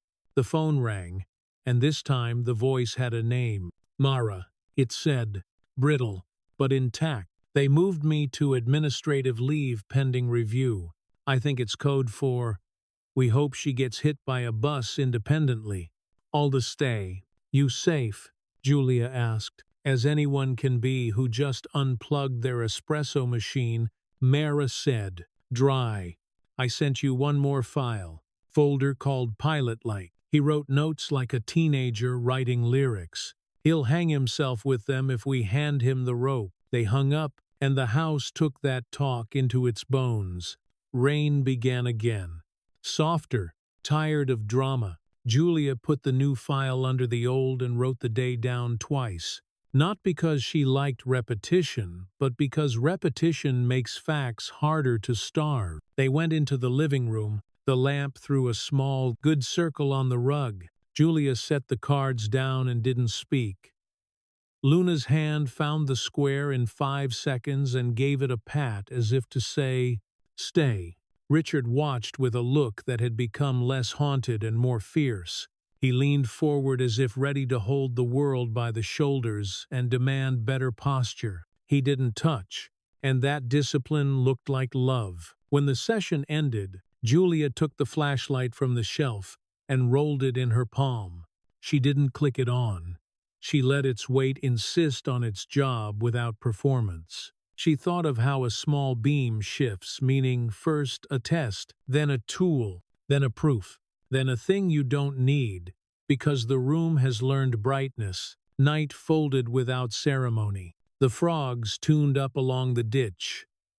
A truck backfired far off and kept going. In the upstairs hall, water moved through pipes, with the hush of something doing good work and refusing applause. Julia checked the locks and the windows and the glass over the portrait in the hall that held a woman in a red dress and a sky that had promised nothing, and kept the promise. She kissed Luna's hair and stood with the bear in her hand long enough to feel ridiculous, and then not. Downstairs, Richard turned off the last lamp, then turned it back on halfway for reasons that didn't need explaining. At the sink, the window gave her a piece of the lake's coin, a sliver that had wriggled free of Cloud's grip, and made it across the water to find her hands. It trembled on the stainless, then steadied. She set her palm in it, and felt nothing but the temperature of steel and the fact of light choosing a surface. Tomorrow would bring lawyers and loud emails, and someone's idea of justice dressed in uncomfortable shoes. Tonight, the house breathed like a living thing, with one more hard day in its calendar. The coin held on the sink a little too long, then slipped away, not defeated, just done. The coin came up bruised. Cloud skinned the lake and let through a dull oval, more pewter than gold. Julia watched it from the porch, mug warming one hand, the other tucked in her sweater sleeve like a secret she wasn't ready to introduce. Phones started before the kettle found boil. Hollis. Grand jury today. Press later. Don't improvise. Richard stood in the doorway, with an empty tie looped around his neck, and a look that said he'd slept like a man arguing with furniture. Elise slid eggs onto plates and swore softly at the news crawling under a smirking anchor. Turn him off, she said, and the screen obeyed. Steam rose off coffee and thin, obedient ropes that made the room feel busier than it was. They drove in with wipers, talking to themselves. The courthouse steps held cameras, microphones, umbrellas that became flags. When the wind decided to remember, Hollis met them under the overhang with his coat unbuttoned and a folder pinched under his arm like a bird he meant to keep. Quick, he said, voice pitched for glass and concrete. Indictment on illegal trials, fraud, conspiracy, bail reconsideration. Hearing this afternoon, he'll look smaller under that light. Most people do. Yed Richard's tie. Either tighten it or lose it. Richard pulled it off and stuffed it in his pocket like a man dismissing a custom. Inside, cool marble and old echoes. The grand jury room swallowed them and offered nothing back. Julia sat in a wooden chair that had hosted a century's worth of nerves and said oaths in a voice that knew how to find the middle of a sentence and hold. She walked them through bottles, labels, the morning with the flashlight, without dressing it in miracle. Hollis slid exhibits across, felt like a dealer working with honest cards. A juror coughed. Another wrote, "The clock did its faithful laps," and Julia found herself breathing on fours again, without deciding to. Mara testified after, coat damp at the cuffs, eyes steadier than her fingers. Pilot program off books, she said, payments routed in pieces. He liked words that make harm sound like homework. She looked once at Julia, not for help, for proof they'd both actually come in through the same storm, midway through the hallway. A different storm. Richard's phone buzzed, then went still, then buzzed again long enough to decide it was a song. He read one, then another, jaw tightening until it looked structural. "They want me out," he said. "No drama in it. Board vote, effective today. To protect shareholder confidence." "This is..." Elise breathed in, breathed out, then said, "Shareholders can eat my skillet," and kept walking. They didn't speak to cameras on the way down. Flashes snapped anyway, catching mouths in midlines and hands between gestures. Someone shouted a question that contained all the wrong verbs. The wind carried it off toward the river with more mercy than the street would have. Back home, the house had gathered heat and lemon into one stubborn comfort. A bouquet of printed emails waited on the island like a bad florist's joke. Julia stacked them with other paper, a flat mountain range that promised weather. They ran therapy before the press conference, because bodies don't wait for schedules they didn't make. Window open. Light soft.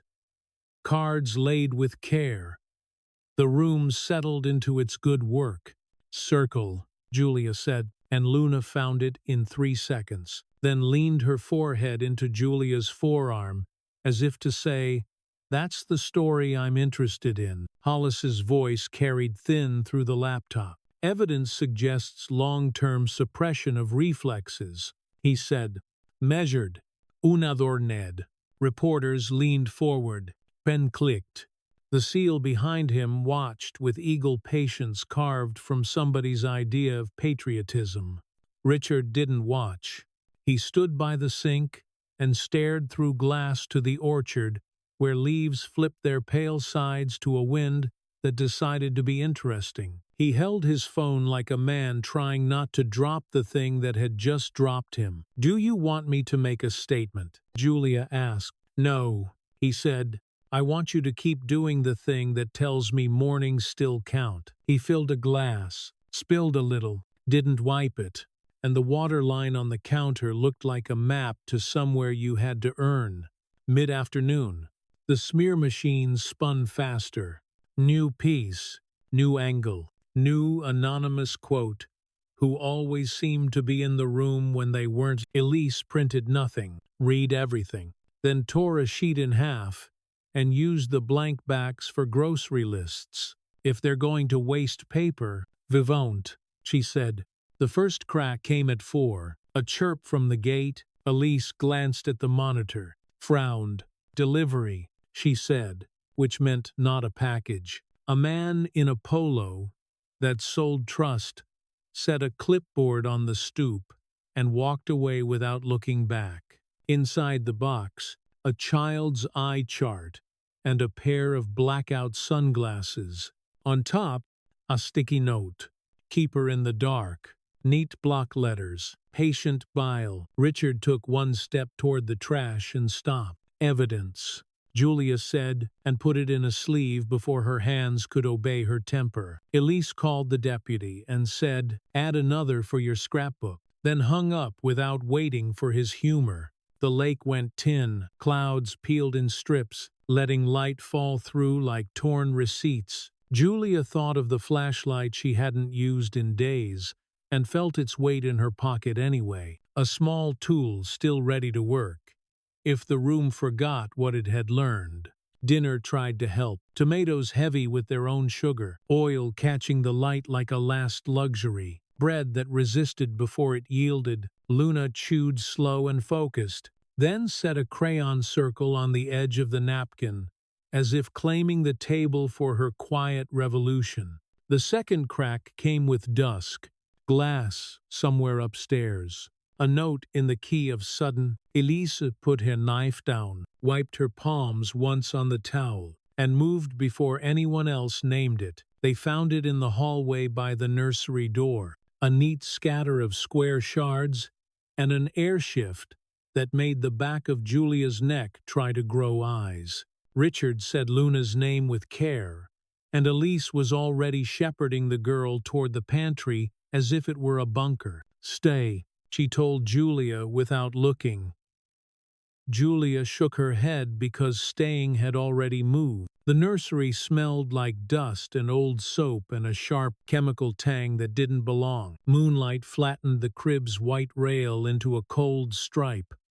The rocking chair lay on its side. One leg snapped, straw from the seat, sticking out like a bad haircut. On the far wall, a spray of red paint shouted in capitals that thought they were clever. "Blind yourselves." Silence after impact is a weird animal. It lopes around the room in big circles, then comes close and sniffs your hands. Julia stood with her back to the hallway and felt the house lean into her shoulder like an old dog, asking if the thunder was over.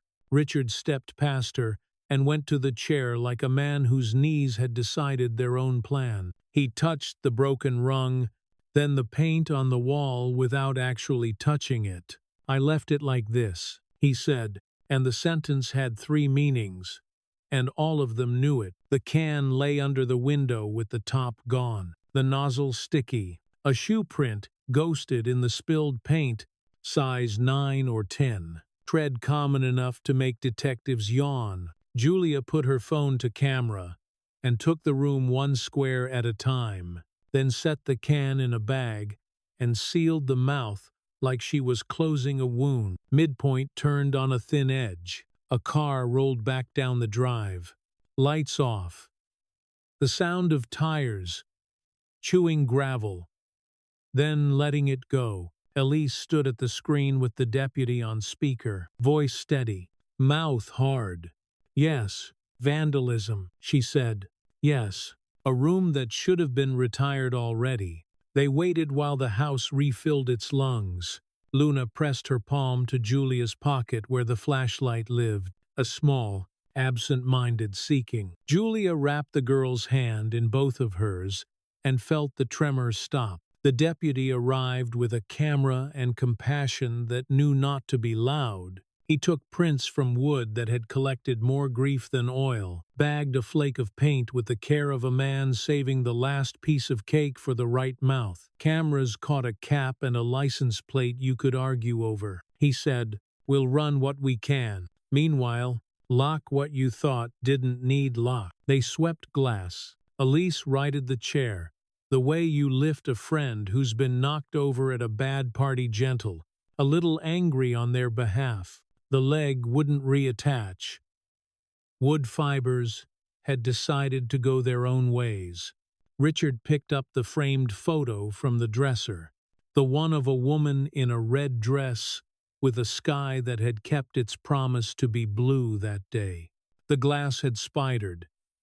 One corner of the paper had gone soft from a spill years ago. He sat on the floor and held it in his lap, like something that could be coaxed back to before pre-climax breath. No sirens, no calls, just the fan in the hallway, pushing a tired current, and the smell of paint refusing to become background. Julia crouched beside him and didn't touch his arm because her hand wouldn't have been the help he needed. "I kept this room as a punishment," he said in a voice that skated near flat and didn't fall. "I told myself it was a shrine." He looked at the broken wood. "They took the rest for me." Julia felt something in her chest loosen and ache at the same time. "Then we take what's left and use it," she said. "Not for them, for her." She nodded toward the kitchen, where Elise's low murmur threaded with Luna's small replies. They moved the chair out. It made a whisper on the wood, a sound that made the back of Julia's teeth hurt. In the hallway, she set it down and pressed her thumb to the frayed straw until a sliver bit. She watched the blood rise like a truth and did not suck it away. Elise wiped red paint off the baseboard with the indifference of a surgeon to color. "Art critique. Derivative," she said, and the line cracked a thin smile in the room without asking permission. Richard exhaled as if his body had been looking for a chance to. They ate late with the nursery door closed, and the key on the counter. The food tasted like salt and heat and obligation fulfilled. Luna drew another circle on a napkin and tapped it twice, as if stamping it official. Hollis called after 10 with gravel in his voice and something close to pride. "Bail revoked," he said. "Flight risks finally wearing a name tag. He'll sleep where cameras have rules." He paused. "You okay?" Which meant, "Did the world come inside tonight?" "We're here," Julia said. "We'll be here tomorrow." He breathed once. "Short, I'll bring an order for protection. It's a piece of paper, but it stacks with the others." The house quieted by degrees.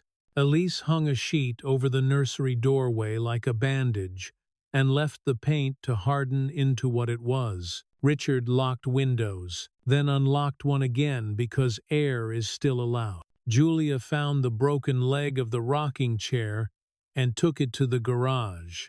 She set it on the workbench, brushed dust off the grain, and turned on the small lamp that made tools look like instruments. She didn't try to fix it. She sanded the edge where the tear had torn, made it clean, made it honest. Upstairs, Luna slept like a child who'd spent the day earning it. The bear lay on its back, button-eye, finding a thread of light sneaking in through the blind, catching it just enough to prove it hadn't all gone. Julia adjusted the blanket, listened to the breath, let herself stand there long enough for standing to become its own kind of work. Downstairs again. She washed her cut with cold water that made the skin shout, and then agree. The sink steel held a sliver of the lake's coin thin, stubborn, impartial. She set the broken chair leg beside the faucet and watched the light touch it. Not restoring, not redeeming, just arriving and leaving with the same clean discipline. Tomorrow would bring statements and locks and a contractor with a calendar and a quiet face. It would bring papers to sign and a room to empty on purpose instead of by force. For now, the house breathed. The paint dried into a story they would not paint over yet, and the coin on the steel held steady, then slipped away without asking anyone's permission. The coin rose clean and hard. It cut through low cloud and stamped a bright oval on the sink, as if the lake had finally decided to pay its debt. Julia held her hands in the light until the steel warmed, then let the water run, the stream hissing thin as thread. They left before the kettle clicked off. Air smelled like wet stone and truck brakes. The car's heater coughed its first breath, dusty and loyal. Richard drove with both hands, and that quiet posture he used when the road had more to say than people did. Courthouse steps were a hive. Cameras turned like sunflowers. Microphones bobbed on stems. The wind lifted paper cups and sent them skating. Hollis waited by the door with his tie crooked and his coat open, a folder hugged tight under one arm like a child who'd slept in the car. Schedule's a maze, he said. Direct. Cross. If we're lucky, verdict before the lights get bored. He touched Julia's shoulder, quick, then led them into air that smelled of marble dust and toner. The courtroom held its own weather. Fluorescence hummed in the key of headache. The wood pews exhaled wax and old arguments. Julia sat at the rail, palms damp, the evidence folder heavy against her thigh, and watched Morrow take his seat like a man confident that gravity owed him courtesy. He'd shaved, yaff square, hair tamed, a suit that tried for humble and landed on expensive. His eyes slid once toward the gallery, then away, as if the room were a mirror he didn't trust. Hollis stood first, no throat clearing, no sermon. He spoke in plain frames bottled, labels, terms of art that, today, were just words. Admitting what they'd done, he placed the contract on the easel, the logo, small and friendly, Morrow's signature proud, and let the lines do the work. Mara came in with her gray coat sleeve damp, where rain had reached up and kissed it. She took the oath without blinking, and kept her voice level over the paper's bumps. Pilot, she said once, then again, and every time it sounded smaller. Payments, Hollis asked. In tranches, she said. 10,000 disguised as consulting, 8 as speaking, the rest as educational grant to a post office box. She didn't look at Morrow. She looked at the jurors, like a person who had decided they could be trusted with a heavy thing. Midway through her stack, light shifted, cloud thinned. A bright seam cracked open above the skylight and bounced off a pitcher, throwing a soft coin onto the council table. Morrow glanced down at the circle on his knuckles and pulled his hand back like the room had bitten him. Defense rose like a man climbing onto a stage he'd saved from fire. He asked if grief made witnesses unreliable, if memory bent under love's weight, if Pilate didn't sometimes mean hope. Hollis objected once, then let it hang. The judge's gavel made a sound like a book closing a bad chapter. Richard's turn. He took the stand with the careful economy of a man who'd carried heavy things too many years without help. Hollis kept it short. Why did you stop the drops? Because my daughter reached for light, he said, and the room tried not to breathe. Defense circled, then struck where money lives. Isn't it true the board removed you this week? Yes, Richard said, for erratic judgment. For refusing to be careful with the wrong thing, he said, and the bailiff looked down to hide a smile. Morrow insisted on testifying. Hubris prefers the front row. It likes the microphone. His voice was lacquered. These compounds were adjuncts, he said. We adjusted. We evaluated. Parents consented. Consent to what? Hollis asked. To a pilot, Morrow said, and the word fell dull this time. Hollis stepped closer, laid the email on the rail. Subject: optical accustomization compounds, adoption strategy, and let silence pry at the seams. What did you call yourself to the company? Morrow's jaw ticked. A COL, which stands for Key Opinion Leader, and opinions can be bought. Morrow smiled, thin, respected. The smile had the lifespan of a match. Hollis left him there and turned, deliberate as a clock. No further questions, he said. Defense rose to rehabilitate and overreached like a man an inch from shore who thinks water is friendly. Doctor, isn't it standard to target rural populations for access? Morrow nodded. Underserved communities benefit from. Underserved. Hollis cut in, quicker than anyone planned. Or, underlawyered. The judge lifted a hand. Defense blustered. The gallery breathed the little laugh that leaks when pressure finds a pinhole. Morrow pinched his lips and looked at the table coin that wasn't there anymore. They sent the jury out with instructions that sounded older than the floors. Hallway time, Vending machines hummed. A radiator clicked. Someone's perfume tried too hard to be citrus and landed on candy. Julia sat on a bench and pressed her thumb to the cut she'd given herself, sanding the broken chair leg. It had healed into a thin ridge, a calendar line in skin. Richard dropped a quarter into her palm for the meter. Out of habit, he hadn't earned today, and she curled her fingers over the coin like an excuse to hold something. "You okay?" he asked. "No," she said. "Hungry." "Same thing," Elisa said, passing a cup of bad coffee that smelled like permission. She added, "If this goes long, I'm suing for better donuts." And the bench loosened an inch. The verdict came back before the lights got bored.